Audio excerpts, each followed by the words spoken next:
साथियों, हम लोग युक्त संगत प्राणायाम की बात कर रहे हैं। पिछली वीडियो में मैंने कपालभाति पर बात किया था कि कपालभाति नाड़ी शोधन की प्रक्रिया को कैसे किया जाएगा जो शास्त्र सम्मत होगा, युक्त संगत हो। तो कपालभाति के लिए मैंने बताया था कि घिरण संहिता में जो श्लोक दिया गया है कपालभाति का, उसके अनुसार मैंने कपालभाति प्राणायाम की बात कही थी कि ईड़या पूरयेत वायु रेचयेत पिंगलाम पुनः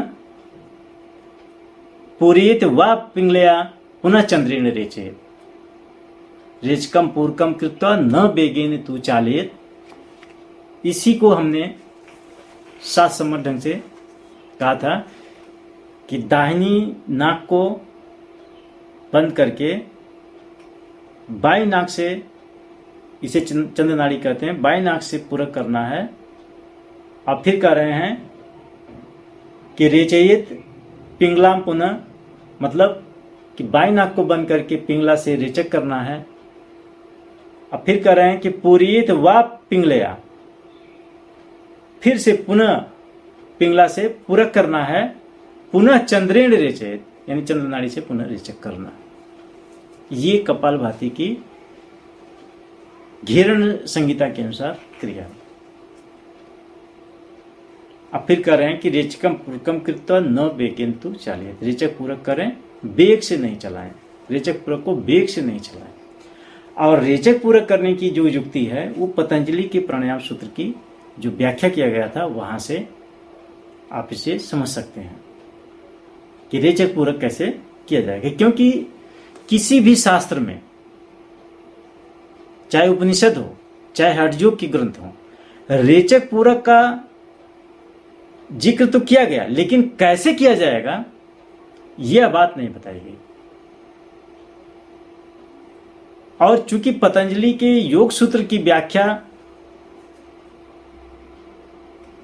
जितना शास्त्र सम्मत ढंग से होना चाहिए न होने की वजह से रेचक पूरक की जो विशेष युक्ति है वो समझ में नहीं आई, जिसकी वजह से इस तरह की भ्रांतियां पैदा हुई और तमाम तरह से कपालभाति को प्रस्तुत किया जाने लगा। नहीं, ऐसा नहीं करना है। युक्ति संगत प्राणायाम को ही आपको करना है, उसी से लाभ होगा और आपको 10 मिनट में ही वो कंप्लीट लाभ दे देगा। 2 घंटे, आधे घंटे, इस तरह का कोई मतलब नहीं है।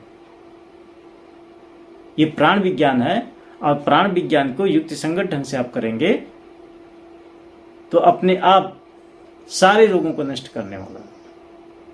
कहा गया है कि नाभिकंदेश वायुधारणा सर्व रोगा नश्यन्ति। तो इस तरह से अब इस वीडियो में मैं बताऊंगा आपको कि यदि आप कपालभाति की क्रिया कर रहे हैं, नाड़ी शोधन की क्रिया कर रहे हैं, तो क्रिया अगर कर रहे हैं तो उसको कैसे आप जान पाएंगे कि हम सही कर रहे हैं या गलत कर रहे हैं, उसके क्या लक्षण हैं। इस बात को हम इस वीडियो में बताएंगे कि जब आप कपालभाति की प्रक्रिया को कर रहे होंगे, अगर युक्ति संगत कर रहे होंगे, चाहे 1 चक्कर करें, चाहे 2 चक्कर, चाहे 3 चक्कर कर रहे हैं, उससे कोई फर्क नहीं पड़ता है।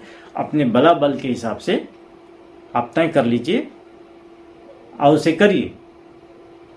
जब आप इसको करेंगे, अगर युक्ति संगत यानी ठीक ठीक आप कर रहे हैं, तो पहला काम होगा कि आपकी भूख बढ़ जाएगी, जठराग्नि तीव्र हो जाएगी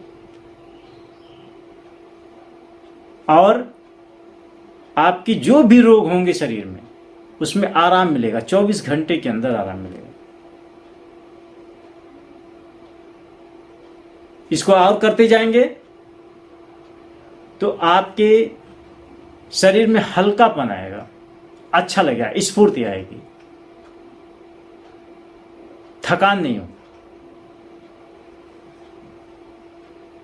आपके लैट्रिन की मात्रा कम हो जाएगी, उसकी बदबू कम हो जाएगी, पसीने की बदबू कम हो जाएगी, पेशाब की बदबू कम हो जाएगी, मुंह की बदबू कम हो जाएगी। अगर युक्त संगत कर रहे हैं तब आपकी नींद अच्छी हो जाएगी, आपको हल्कापन लगेगा, दिमाग हमेशा चौकन्ना सा रहेगा, आप एक्टिव होंगे। इस तरह का अच्छे लक्षण, आपको उत्साह मिलेगा, शरीर में जीवंतता बढ़ जाती है। अगर ऐसा हो रहा है तो आप समझिए कि क्रिया आप ठीक कर रहे हैं। यदि आपको क्रिया करते समय जम्हाई आ जाती है तो समझिए कि क्रिया गलत हो गई। शरीर में भारीपन आ रहा है तो समझिए कि क्रिया ज्यादा मात्रा में आप कर रहे हैं। शरीर में थकान हो रही है तो आप समझिए कि क्रिया ज्यादा कर रहे हैं। थकान कैसे मालूम होगा? तुरंत नहीं मालूम होगा। जब आप कर रहे होंगे क्रिया को उस समय नहीं मालूम होता है। थकान 1-2 घंटे के बाद मालूम होता है। आपको लगेगा कि एकदम मैं सो लेता तो ठीक रहता। उस कंडीशन में आप थोड़ा सा 10 मिनट 15 मिनट आराम कर लीजिए, फ्रेश हो जाएंगे एकदम। लेकिन अगले दिन से फिर से जो है अपने क्रिया को कम करिए। अगर आप 3 चक्कर कर रहे हैं तो 2 चक्कर करिए, 2 चक्कर कर रहे हैं तो 1 चक्कर करिए। उसमें भी थकान हो रही है तो संपर्क करना होगा संस्थान से। तो इस तरह से आप समझ सकते हैं कि युक्ति संगत प्राणायाम कर रहे हैं तो गलत हो रहा है तो क्या होगा, कैसे समझेंगे, और सही होगा तो क्या होगा, ये मैंने लक्षणों को बता दिया। गलती होगी कहाँ ये समझ लीजिए आप। गलती अक्सर वही होती है कि श्वास अंदर जा रही है, अभी खत्म नहीं हुई, एंड पॉइंट पर नहीं पहुंची, तब तक आप शुरू कर देंगे तो गलत हो जाएगा। इसी तरह से प्रश्वास बाहर गई, अभी खत्म नहीं हुई एकदम, तब तक आपने बाहर फिर से निकालना शुरू कर दिया तो ये गलत हो जाएगा। आपको सुनिश्चित करना है कि श्वास अपने आप अंदर जा करके खत्म हो गई,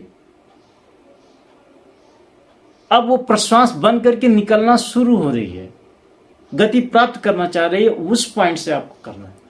इसी तरह से प्रश्वास बाहर चली गई, खत्म हो गई, श्वास बंद के अंदर आना शुरू होने वाली है, लग रहा है कि अब शुरू होगी, उस पॉइंट से करना है, तब कोई दिक्कत नहीं है।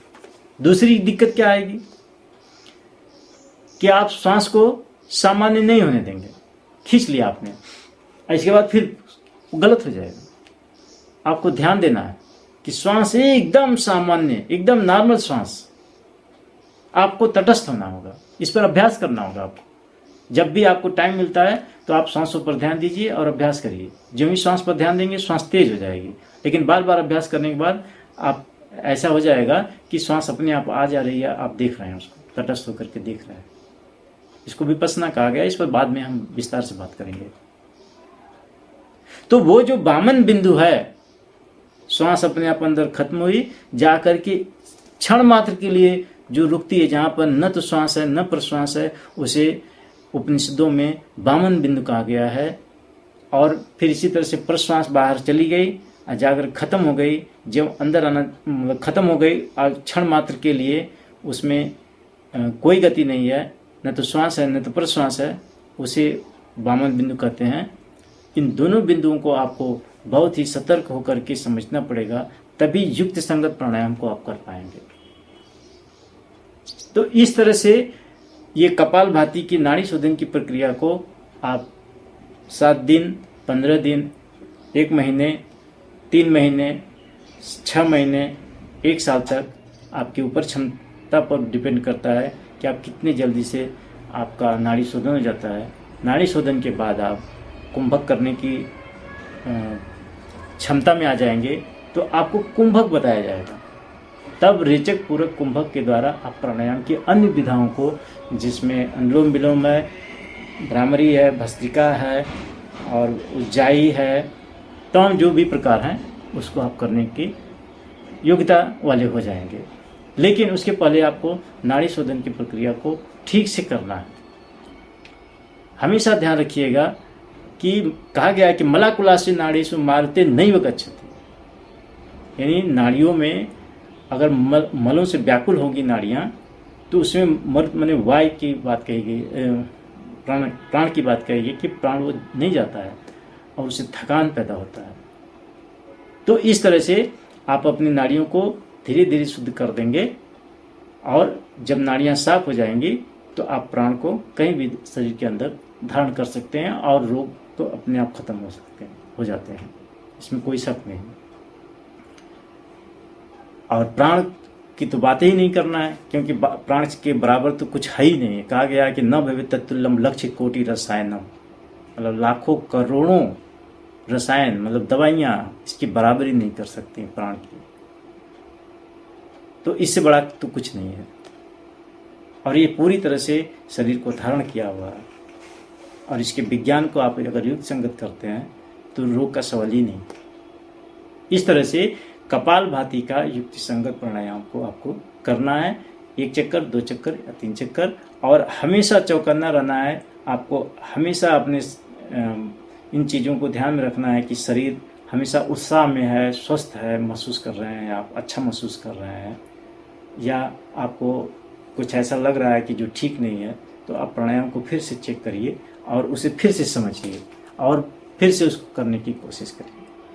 हाँ, इसके बाद ये भी ध्यान रखिएगा कि हम अगली वीडियो में आपको बताएंगे कि भोजन, इसके साथ साथ भोजन का बहुत बड़ा रोल है। यदि आप युक्त संगत प्राणायाम कर रहे हैं और भोजन प्राणायाम के अनुसार नहीं रखते हैं तो उससे प्राणायाम का पूरा लाभ आपको नहीं मिल सकता है। तो इसलिए भोजन के बारे में भी हम बात करेंगे। और भोजन और युक्त संगत प्राणायाम ये जीवन को बेहतर बनाता है, आगे बढ़ाता है और अध्यात्म में डुबकी लगवाता है। तो इस तरह से ये कपालभाति की क्रिया जो प्रारंभिक क्रिया है मैंने आपको बताया। और इसमें किसी भी प्रकार का कोई भी कन्फ्यूजन होगा, कोई भी सवाल होगा, आप कमेंट में लिखिए, हम उसका जवाब देंगे। किसी भी प्रकार का आपको लगता है कि नहीं इस तरह से नहीं ऐसे है, तो उसे हम बताने की कोशिश करेंगे। और अगली वीडियो में हम बताएंगे कि इस कपालभाति की क्रिया को, युक्त संगत क्रिया को क्यों नाड़ी शोधन में रखा गया, प्राणायाम की प्रक्रिया में क्यों नहीं इसे गिना गया। कहा गया है कि यह कफ दोष का नाश करती है। कैसे नाश करती है? तो इस किताब को आप जो है, प्राणायाम प्रकाश नाम की पुस्तक है, इसमें विस्तार से दिया गया है कि नाड़ी शोधन की प्रक्रिया क्यों है। अब कफ दोष विशोषणी कहा गया है। हठ योग में जो घेरण संहिता है इसके अनुसार मैंने बताया कपालभाति आप हठ योग प्रदीपिका है, हठ प्रदीपिका है, युक्त भवदेव की किताब है, हठ रत्नावली है, हठ तत्व कौमुदी है। किसी भी हठ योग के ग्रंथ में जाएंगे तो आपको यही कपालभाति की प्रक्रिया बताई गई है, अलग अलग ढंग से बताई गई है, लेकिन रेचक पूरक के ही द्वारा कपालभाति किया जाता है। इस बात को एकदम कंप्लीटली आप समझ लीजिए। और रेचक पूरक पतंजलि के प्राणायाम सूत्र के द्वारा ही समझा जा सकता है, दूसरा कोई तरीका नहीं है रेचक पूरक को करने का। अगर आप करते हैं तो ये युक्त संगत है, वो अयुक्त हो जाएगा। तो इसलिए इस कपालभाति को ठीक ढंग से समझें और इसे करें।